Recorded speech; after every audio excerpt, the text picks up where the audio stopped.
Glassy candied pecans. Now these pecan nuts are absolutely delicious. There's some very unique techniques involved in creating this delicious treat, and I love to use these to decorate my favorite pastries. Today I'm actually going to be using them to decorate some eclairs. Now to get started, it's very, very simple. I have linked the recipe in your course dashboard, but essentially you can use the quantity of each ingredient that you want. So in my saucepan here, I'm just boiling some water. So we're going to just bring that to a boil because we're going to be blanching our pecan nuts. Now to that water, I'm going to add some salt. So just think of when you are making pasta, you just want to salt that water.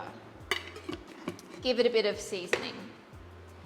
Now with your pecan nuts, if you're just making these as a snack, I would recommend to leave them whole. But because I'm using them to put onto some very small pastries, I'm going to actually cut them in half lengthwise.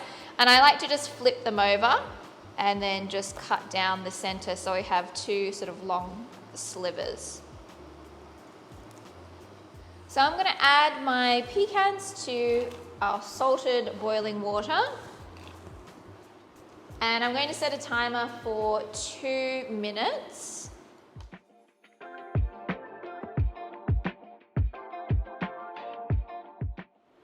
Okay, so our timer has gone off. We can strain our pecans.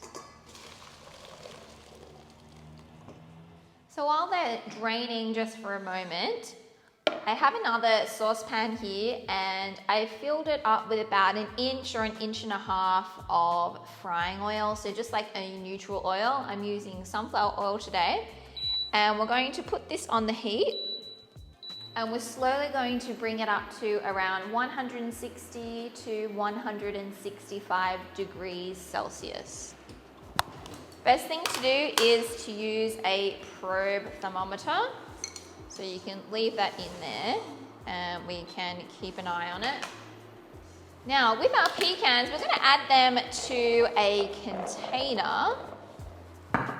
And to that we're going to add some confectioner's sugar.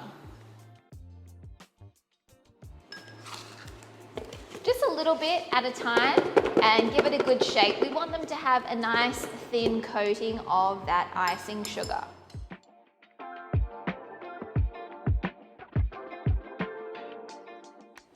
So once your oil has come up to temperature, we're going to start adding our nuts. And just using a slotted spoon, I just like to gently mix those just so they start separating. And we want to fry these until we no longer see any bubbles. So we want to make sure that all that moisture has been taken out and we get left with a very crunchy candied pecan. So we can see very few bubbles now. So I'm going to take these out and place onto my tray. I've just lined a tray with some foil and a cooling rack.